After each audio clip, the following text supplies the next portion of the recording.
আবারও সমালোচনার ঝড়। যদিও সমালোচনা তাদের কাছে নতুন কিছু না। বুবলি, শাকিব খান, অপু বিশ্বাস সবসময় তারা সমালোচনার মাঝখানেই থাকে। কয়দিন আগে শরীফুল রাজ ও বুবলির বিয়ে নিয়ে অনেক আলোচনা সমালোচনার ঝড় উঠে, কিন্তু এই ব্যাপারে বুবলি এবং রাজ দুইজনই নীরবতা পালন করেন। তবে আমরা জানি নীরবতাই সম্মতির লক্ষণ।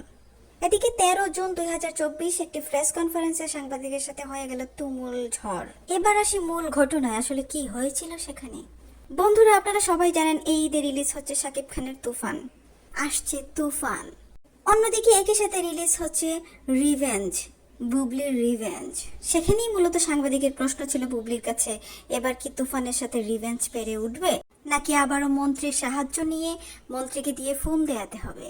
সেখানেই মূলত খেপে গেলেন বুবলি এবং বুবলি প্রমাণ চাইলেন এবং সাংবাদিক বললেন, প্রমাণ ছাড়া আমি কথা বলি না।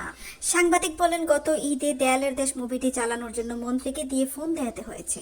এবারও সেই রাস্তায় বুবলিকে হাঁটতে হবে কিনা সেই প্রশ্নটাই ছিল বুবলির কাছে সাংবাদিকের। বরাবরের মতোই বুবলি রেগে মেগে খেপে গেলেন সাংবাদিকের উপর, চাইলেন প্রমাণ এবং প্রমাণ দিতে রাজি হলেন সাংবাদিক। তবে আমরা অতীতে যা দেখে আসছি, সোশ্যাল মিডিয়াতে বুবলি অনেক বিষয় নিয়ে অনেক কথা বলেছেন, কিন্তু পরবর্তীতে তার কোনো সত্যতা পাওয়া যায়নি। তবে এবার দেখা যাক সাংবাদিক কি তার সত্যতা প্রমাণ করতে পারবেন নাকি বুবলি সত্য। বন্ধুরা, আপনাদের কি মনে হয় কমেন্ট করে জানাবেন।